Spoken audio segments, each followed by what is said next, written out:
I don't care what anybody says. At 58, Mike Tyson shouldn't be able to lose that reflexes. He should still have some sort of reflex. Look how he's hesitating there and trying to make it look convincing and going to the body instead of to the head. But here we see Mike throwing the left hand and he's holding the right back. Now, if that was in the gym, Mike would have let the right go as well. Here is a great one.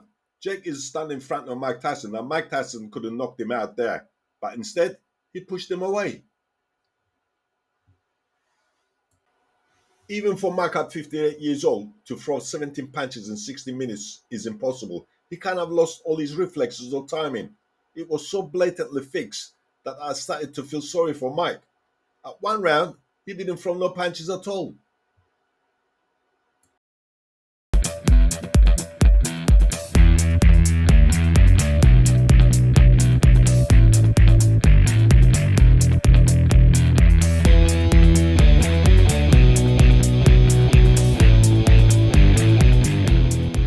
You're gonna hear the word scam a few times in this video. Even those who don't follow boxing have seen Jake Paul's scam.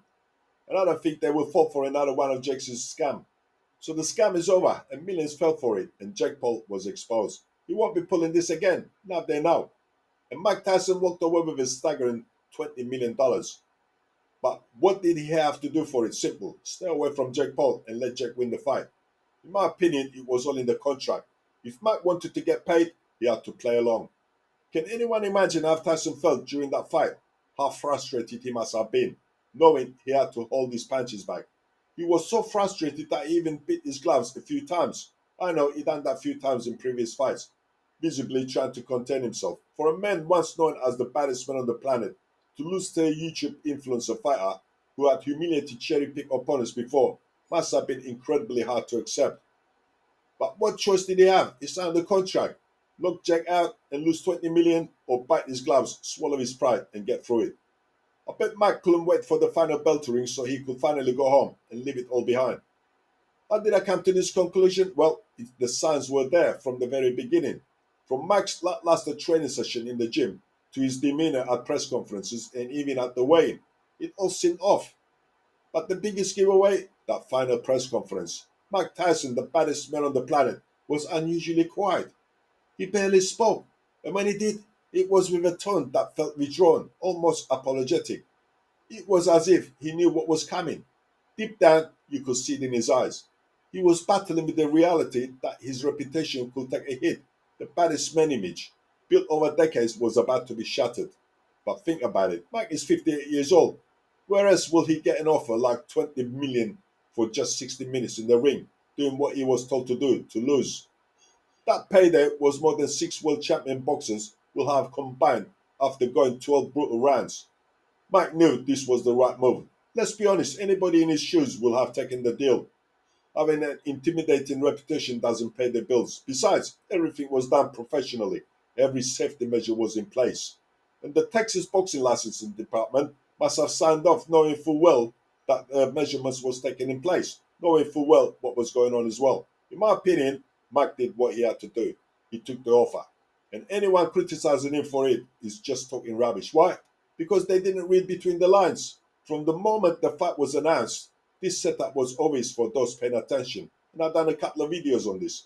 It was a scam, but a perfectly executed one. Humiliating, sure, to some extent.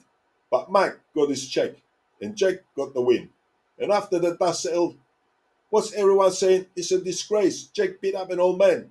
Why doesn't he fight a real boxer? Guess what? That's exactly what Jake wants. The more people talk about him, good or bad, the more his profile rises. Jake thrives on controversy, and it fuels his brand. It's a win-win for him. And now, Daniel Dubois has thrown his name into the mix. I mean, come on. What are we supposed to do? Laugh or raise an eyebrow? When Dubois sees the kind of money Mike Tyson made, it makes sense. Danny will have to fight 10 times to make half of what Mike earned in one night. But let's be real, Jake Paul isn't stepping into the ring with an elite boxer or a UFC fighter in a cage. He'll continue picking easy fights he can win.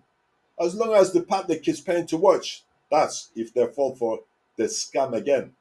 Some might argue, but Tom Fury beat Jake. True, that was a mistake on Jake's part. He's miscalculated that one. But even that loss gave him a massive publicity. Now Jake is wiser. He's more careful with his opponent selection. A repeat of the Tommy Fury situation is not happening. No way. Not in a million years. The more people hate Jake, the more publicity he gets. The more publicity he gets, the more money he makes. So what you want about Jake Paul? But one thing is certain. He's a shrewd businessman. So what do you think, folks? Any comments, leave them below. If you like this video, hit the like and subscribe. See you next time.